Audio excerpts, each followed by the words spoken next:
So we've talked a fair amount about the whole concept of hiring an international RM. And I have to say, some of the people I know who are in sales say that the most important job of a sales manager is to be in the recruiting and onboarding business, right? So, of course, dealing with this is a very important part. It's one of the three main parts of your job is recruiting. So I'm talking about it a lot.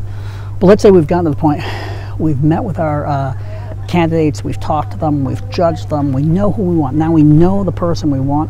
What do? We're going to make them an offer.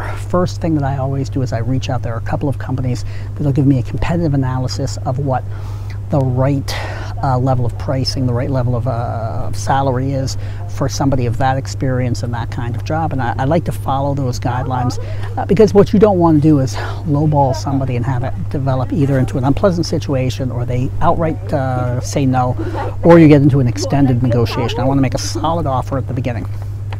Now, I'm also going to keep track of what other people in my organization are earning. I don't want somebody who's suddenly going to be making so much more, so much less than anybody else, because that's going to create an uncomfortable situation. Even though you could say, well, somebody in Japan is going to make somebody more, a lot more than somebody in Nigeria, you still have to balance these things out in the end of the day, especially when they're all doing the same type of job and they're working just as hard and they have the same amount of experience and so on. I'm going to add to that all the different things. Now in the US, typically you have, salary and health care, and that's about it, and maybe vacation.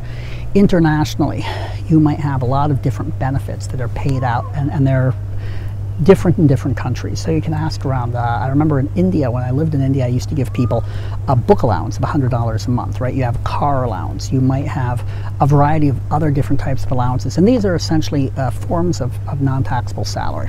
Bottom line is, right? So you put together all of that, you make the offer, you give them a week to 10 days. I never give any more than that. I think that's a perfectly fair amount of time to make a decision. And then you wait for them to get back to you. That's basically what you can. I try and keep it down. I've really only had one guy negotiate with me. I never want to negotiate more than once or twice. If the offer is unacceptable to them and we can't change it by adding 5 to 10%, probably isn't going to work out, and I'm going to go to my number 2 candidate, I guess. Remember, when you're ready to grow your international sales, reach out to us. We can help. When you decide it's time to grow your international sales, call us.